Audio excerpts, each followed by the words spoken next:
It's a beautiful day in this neighborhood, a beautiful day for a neighbor. Would you be mine? Won't you be mine? It's a neighborly day in this beauty wood, neighborly day for a beauty. Won't you be mine? Could you be mine? Oh. I've always wanted to have a neighbor just like you. I've always wanted to live in a neighborhood with you. Let's make the most of this beautiful day. This beautiful day. Since we're together, we might as well say, won't you be mine? Would you be mine? Won't you be my neighbor? Won't you please? Won't you please? Please, won't you be my neighbor?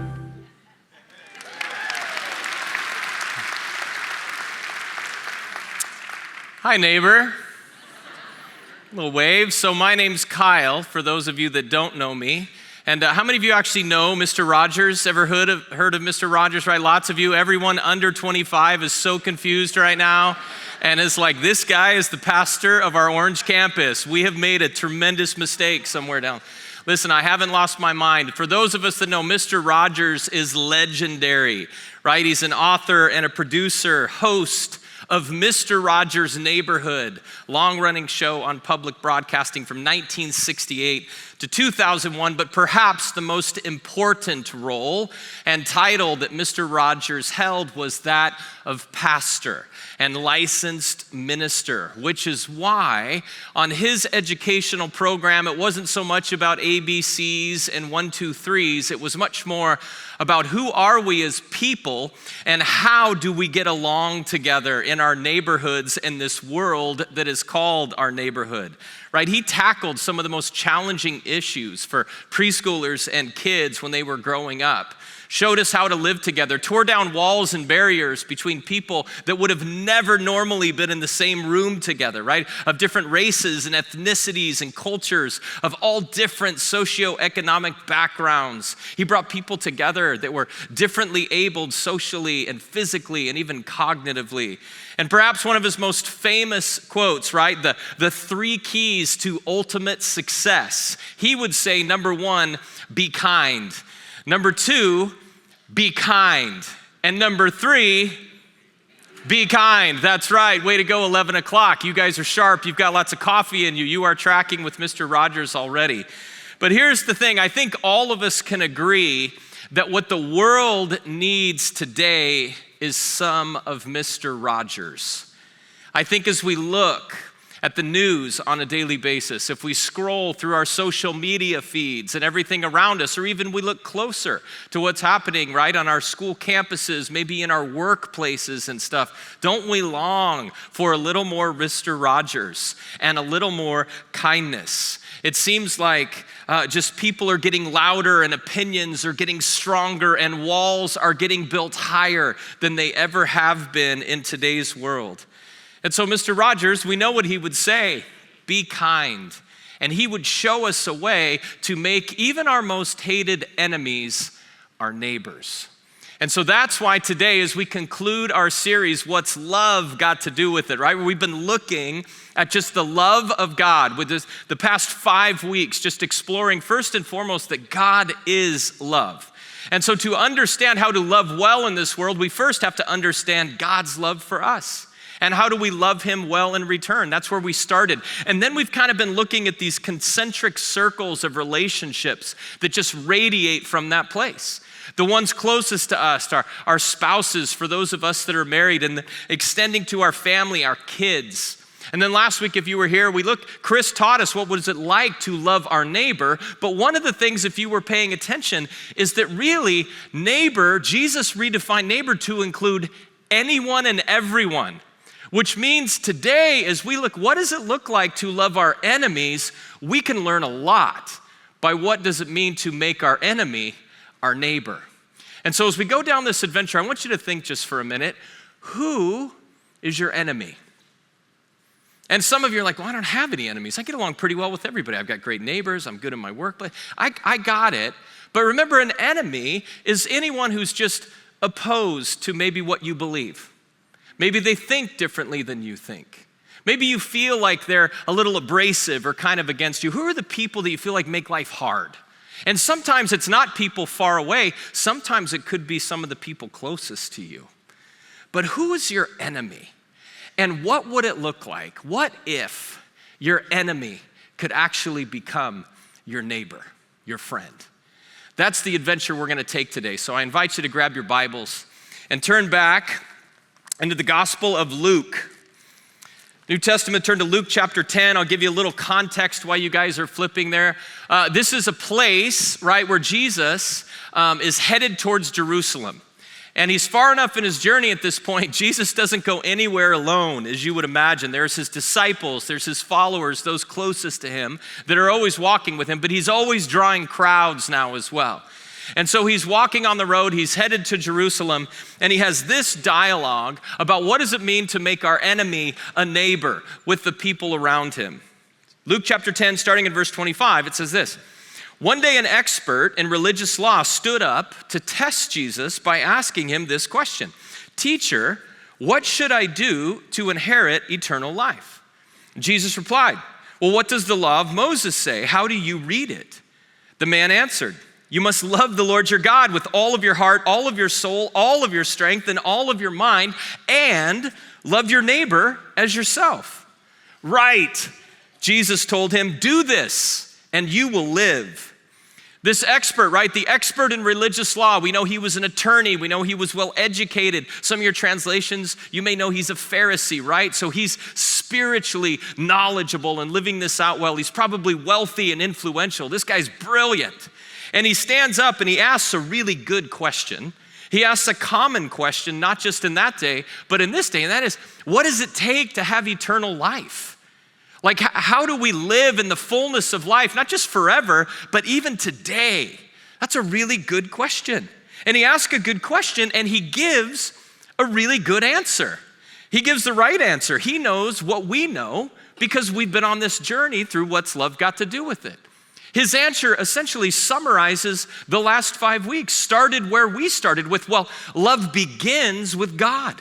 So you gotta love God with your whole being, all of your heart, all your soul, all your mind, all your strength, physically, emotionally, intellectually, relationally. All of that should be just a response to God's love. That's what and we have to love our neighbor as ourself.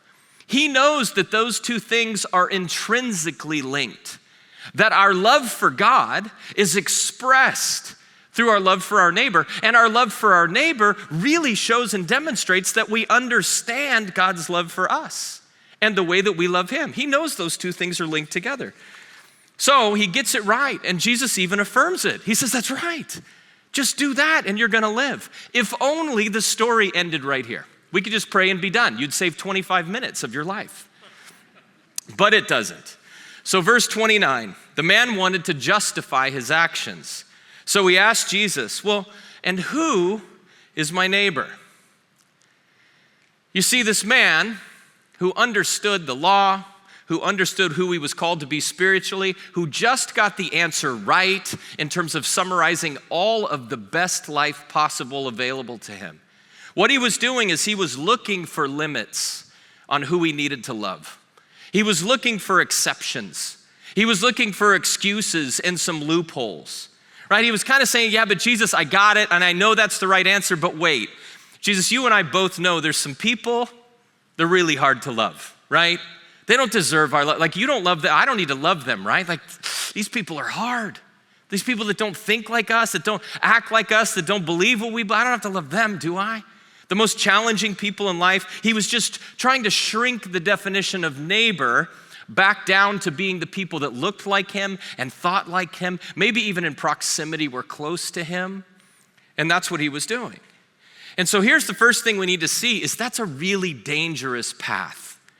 It's a really dangerous thought because we see that when we start placing limits on our love, we're testing Jesus.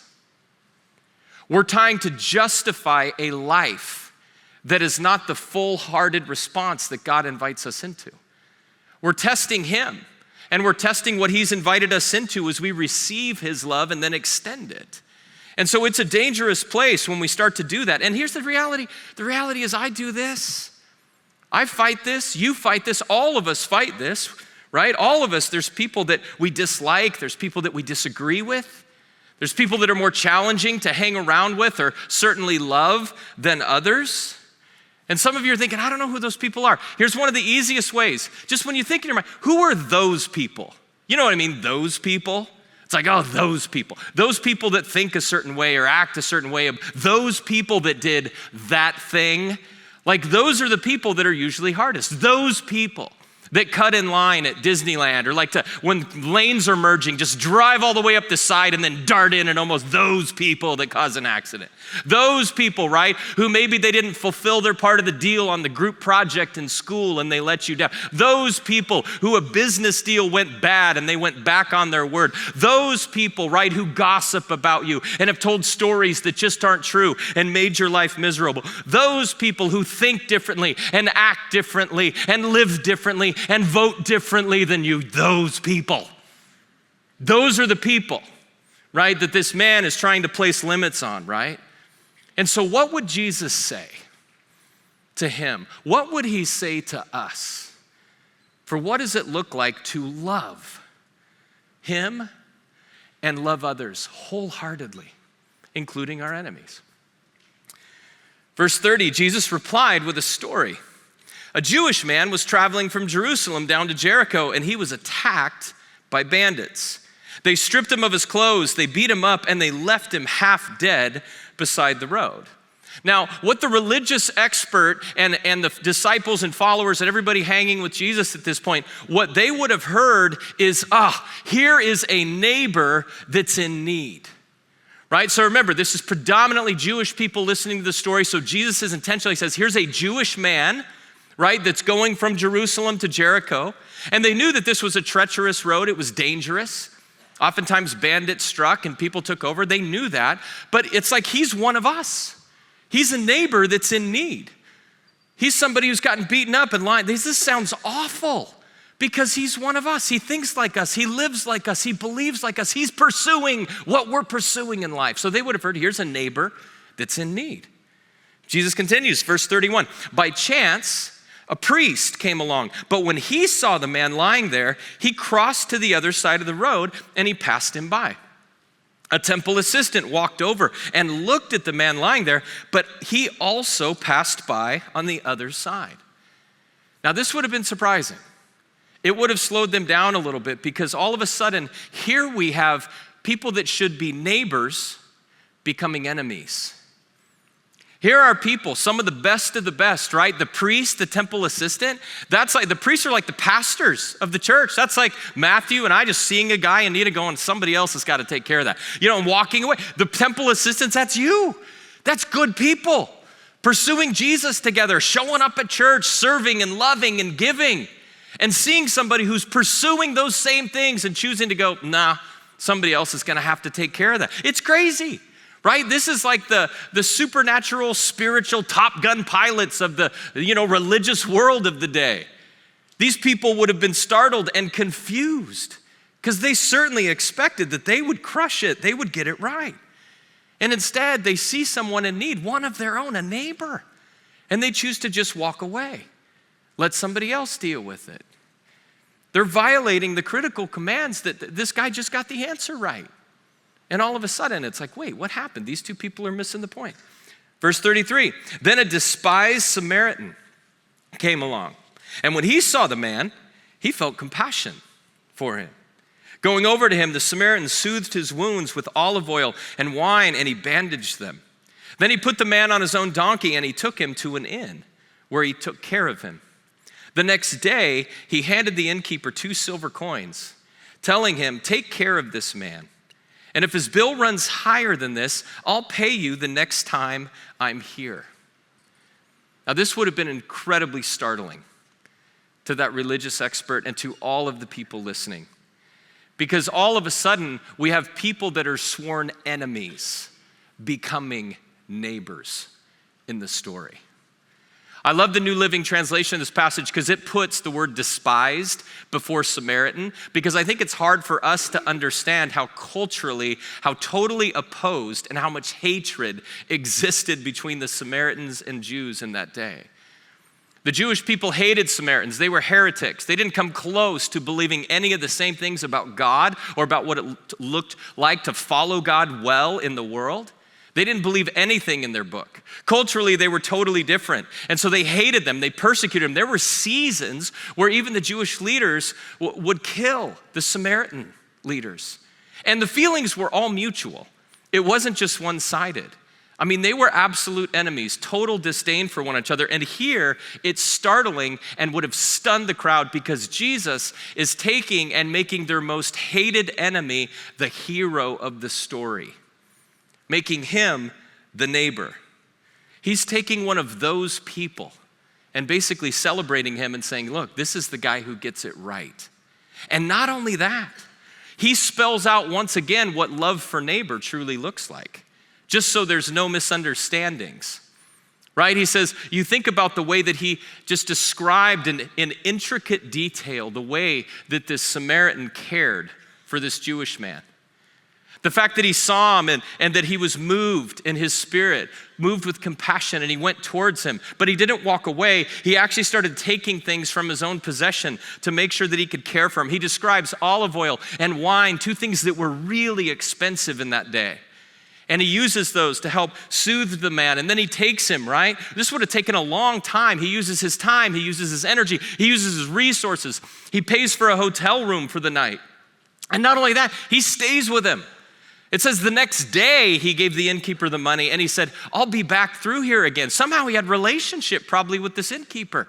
He was probably like a frequent flyer with Marriott or Hyatt or something, and they knew him. And it's like, I'll be back. I mean, he was leveraging everything he had on behalf of this man. And we shouldn't be surprised by this. We talk about this all the time here, that love isn't just a nice feeling, and it's not just nice words, and it's not just nice thoughts or prayers, but love is sacrificial action. More often than not, biblically, when you look at what love is, it is active. It is a verb. It is something you are doing on behalf of another. Jesus continues, verse 36. He says, well, so now, which of these three would you say was a neighbor to the man who was attacked by the bandits? The man replied, the one who showed him mercy. What's he really saying? His enemy. Then Jesus said, yes, now go and do the same thing. You see, with this story, Jesus removes any barriers. He removes any limitations. He removes any exceptions or excuses that this man or these people or even we might have today about who we're called to love and, more importantly, how we're called to love people. He's just saying, look, there's no boundaries. I want your love to be consistent as a response to me and my love for you. Every single relationship that you have throughout your life, it should be sacrificial action, moving towards people, every single person, your spouse, your kids, your neighbors, your enemies, your coworkers, your classmates. Move towards them with compassion and with kindness and with sacrificial action. There should be a consistency to that. Use all that you have, your relationships, your resources, your time, your energy. Love should cost you something, is what Jesus is saying in this passage. I would never tell you that. That is so hard. But Jesus would say, love is costly. It should take something from us to love this way. He removes any confusion about how to love. And it's interesting, right? Because the Samaritan, it's not like he went over and saw a Jewish man and went over and said, and he didn't interview him and say, well, I got to understand who you are and what you believe, and should I serve you or should I not? And maybe this is your fault, and how did you end up here? Did you get in a fight, and how did you get all bloodied and beat up? And then it's like, I'm going to get my donkey dirty. Let me get some blankets. So it's like he just put him on his donkey, used everything he had, his money, his time. Like I said, he leveraged his relationships. He probably had somewhere to be. But all of a sudden, he gave a whole day of his life to this person. He got close. He bandaged his wounds. He responded with compassion and kindness and care and love. It took time and energy and thoughtfulness and intentionality. And he leveraged everything he had. And isn't that what Jesus did for us.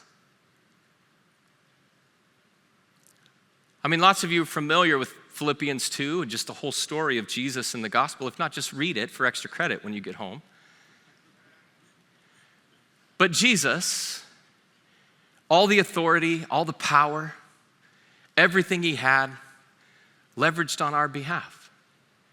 Choosing to step down, choosing to get close to us who are hurting and broken.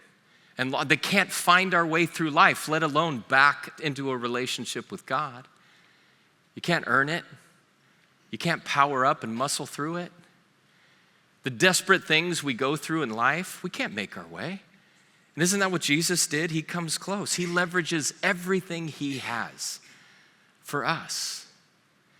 And that's basically Jesus just retelling that story. Because he's saying, remember, you're supposed to become like me. The world is supposed to see you and see me. Just last week, you heard Chris say, you're an ambassador of me. You represent me to the world. So make sure you represent me the way I came to you. That's what he's inviting us into in this passage. He saw someone hurting and came close, leveraged everything he had, while we were still enemies. Lots of you familiar, Romans 5, Colossians 1. While you were still enemies of God, he'd already made this possible. While your thoughts and your actions and your beliefs and your values were so far away from what he created and designed for you, he loved you and he came close and he served you and he died for you and he empowers you. You see, this is not just this man's story, this is our story. And that's what he's inviting us into. You see, Jesus is crystal clear on who to love and how. But we also understand that there's obstacles to this. There's obstacles to loving this way. We understand that there were obstacles even for them in that day in the first century, right? Lots of us are familiar with the history and the culture of the Jewish people. We know that in the Old Testament, the word neighbor literally meant people that were just Jewish, people that looked like them, that believed like them, that thought like they did, that were pursuing God the same way. But remember, when Jesus came, he blew all of those definitions up. And he said there's supposed to be a consistency in the way that you love, without barriers, without boundaries, without limitations, without exceptions. We can even look at the priest, the pastor and the temple assistant, the Levite, the church people. And we can think in that day, remember, they had responsibilities and jobs at the temple that required them to be clean and to be holy, right? And so to get close to potential death or blood would have meant becoming unclean, and then they couldn't even do their job. They couldn't have even gone home. They couldn't have served their people well. But it's interesting, Jesus doesn't give them a pass. He doesn't give them an excuse. He actually makes them the illustration. So he's saying, look, I know that you guys all have jobs, you have responsibilities, there are burdens that you have. And I know that sometimes it's difficult to take time and energy and to stop. Maybe you've had a busy week, you have a lot going on. It doesn't matter. It doesn't matter. Your job is to love people. Your job is to sacrifice. Your job is to take your time and your energy and your resources and your relationships, and all of that takes priority over everything else. That's what Jesus is saying in this passage. Don't let your reasons become excuses. You don't get to limit the way that you love anyone in this world based on who you are, based on who they are. This isn't surprising. Love the consistency and the clarity of the Bible, right? Paul writes this in so many of his letters. One of them, Galatians 5, he says it this way. He says, the whole law can be summed up in this one command: love your neighbor as yourself. He's just taken everything he's learned. Remember, Paul was like that religious expert.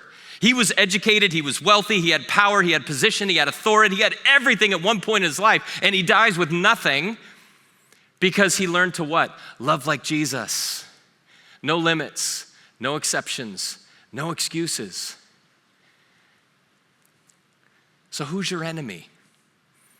Who's the person? Those people. Right, this is something we all have to learn and continue to grow in. We get to become more of who Jesus created us to be every single day, every single week.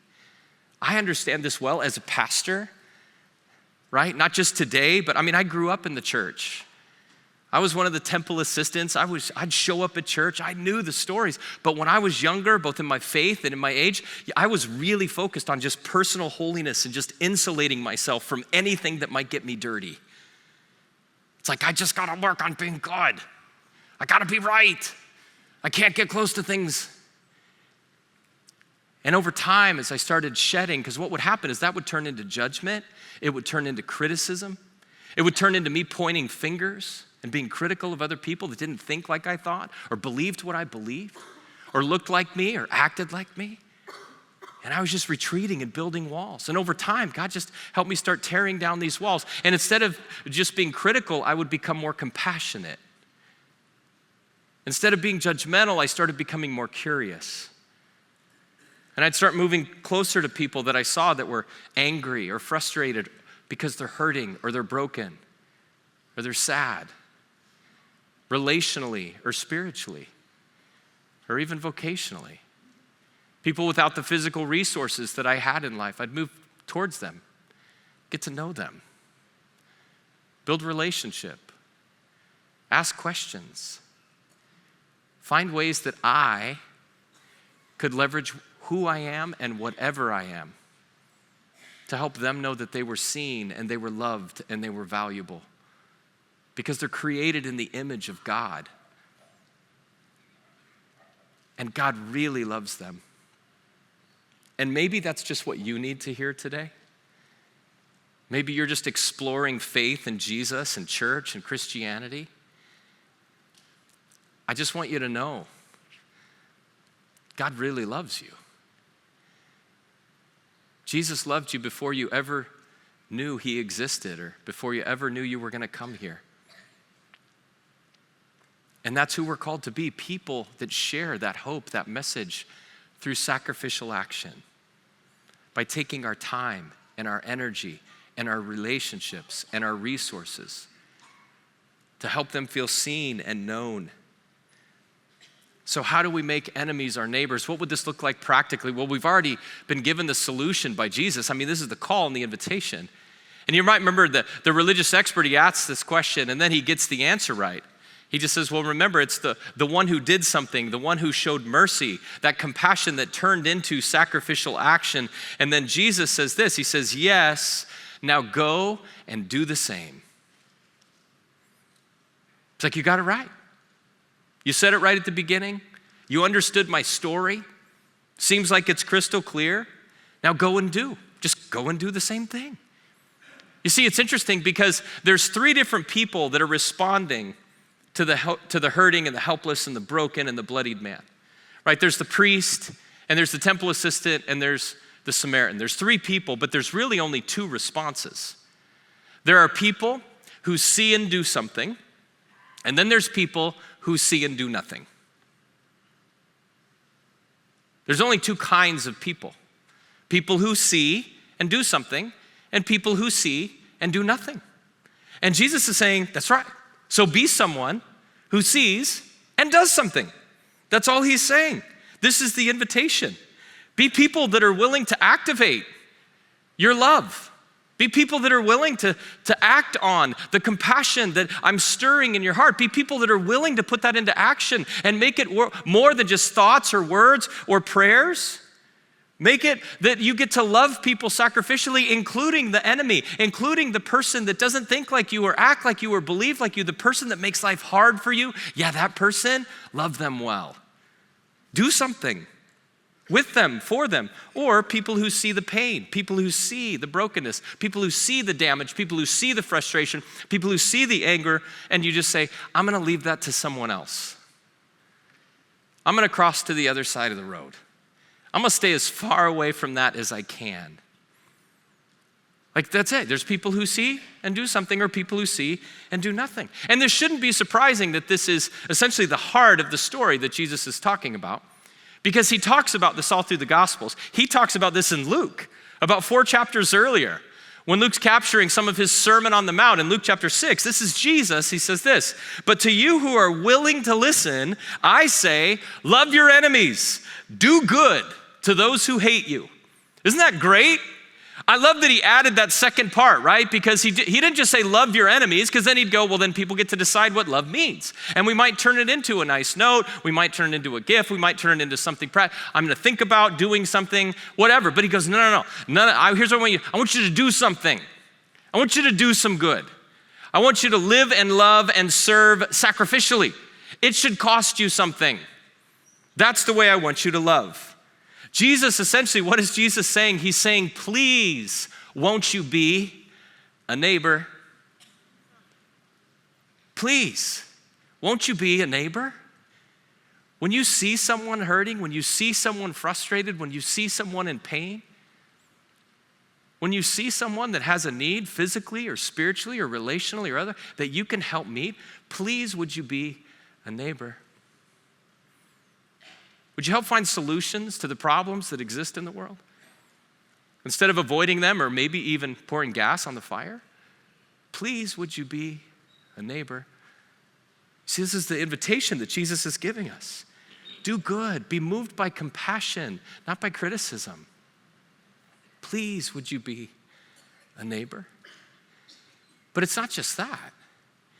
We also know that there's the golden rule, right? That we're invited to do for others as we would have them do for us.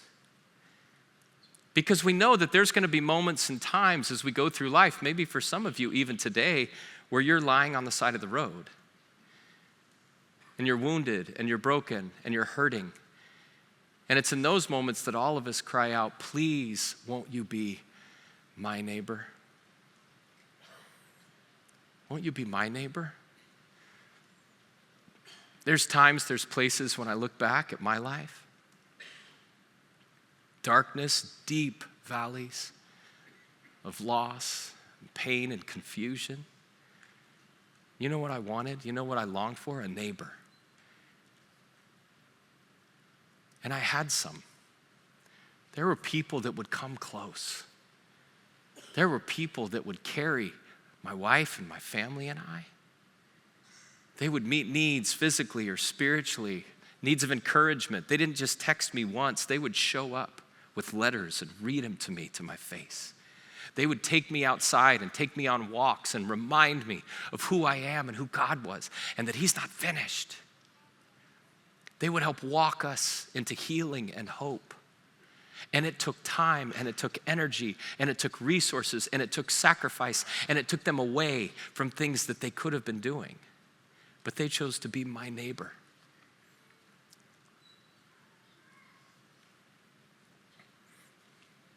That's the invitation. And so when we look out at the world, at the landscape of our lives, when we see the news, when we see social media, when we see our classmates and our coworkers, when we see even maybe the people closest to us, our family, the question is, who do you see? Do you see a neighbor or do you see an enemy? Because maybe the enemy is just a neighbor you haven't met yet. I was reminded this week of that as I'm thinking about and praying about and studying and preparing for this weekend. We took some time as a family to have dinner with my brother-in-law, my sister-in-law, and their 4 kids. And they've got young kids, and their oldest son is 10. His name is Crew. And Crew started sharing about what had happened to him that week in school, that an author had come to their class and shared this story about a young boy, right? And this young boy was in elementary school, probably 2nd or 3rd grade. And as he was going to school every day, what happened is he started getting bullied. And this bully decided every single day, he just started by calling him names and pushing him, but ultimately the bully started taking his lunch every single day. And so you can imagine over time, 1 day, 2 days turns into 1 week and 2 weeks. And this boy would go hungry every single day. And he'd start to look at the clock in his class, and he started getting terrified of the lunch hour. And so every day, as soon as he stepped out of the class for lunch, the bully would push him down, take his lunch. So this young boy's birthday is coming up towards the end of the school year. And he decides he's going to have a party, and he invites the whole class, including the bully. And so it's the day of the party. Everybody's showing up. including the bully at his house. And you can imagine all the kids are playing and laughing and doing the games and activities and everything, and the bully's just kind of sitting over in the corner off to himself, watching everybody have fun. And you can imagine he probably is glad he's there on one hand. Maybe he feels like he's a part of something that just because he got invited, but he probably feels so far away from all the life and the fun and the hope and the joy that's happening. And so as he's sitting there by himself, all of a sudden the bully feels someone come up behind him and these two hands that just kind of land on his shoulder. And in a moment, he looks up and he sees it's the mother of the young boy that he's been bullying. And so I imagine all the blood just ran out of him in that moment. And his heart probably started just racing. And she looks down at him and she asks this question: "What do you want for lunch tomorrow?"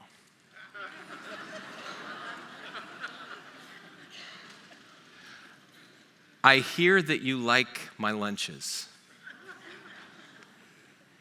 And that mom made lunch for not just her son, but for that bully every single day, not just for the rest of the school year, but for the rest of their elementary school days. Crew finishes telling that story, my brother-in-law, Buddy. He asks Crew, he says, "Well, Crew," he says, "you know how to get rid of a bully. You know how to get rid of an enemy, right?" And Crew says, "Sure. You just make him your friend."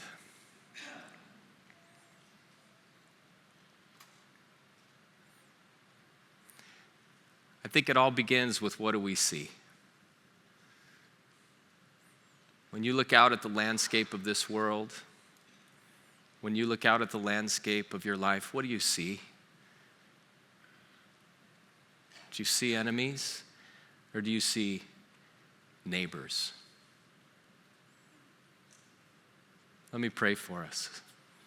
If you would just close your eyes, I invite you to do that just so you're not distracted in this moment. I just want to give you a moment just to hear from God. Let His Spirit talk to you. And maybe just a couple questions.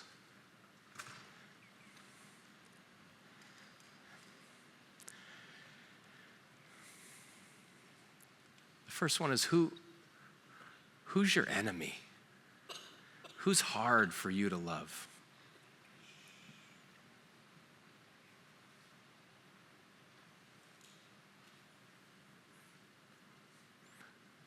Maybe it's somebody far away. Maybe it's a stereotype or a group of people. Maybe it's someone close to you. Maybe somebody even in your own home. But who's hard for you to love? And the second question, what would it look like for you to love them like Jesus, with sacrificial action? What would it look like for you to move beyond words or thoughts or prayers into leveraging and sacrificing maybe your time or your energy, maybe even some of your biases and doubts, maybe even your resources? So, Father, thank you for who you are. Thank you that while we were still enemies, you chose to see us and to love us and to move close to us. You sacrificed everything for us. And it's only through your power and through your grace and through your Spirit that we can even begin to want to love people like you. So I pray that you would continue to speak to us this morning. I pray that you would continue to soften our hearts with humility and help us to be courageous in the way that you call us to love everyone, including our enemies.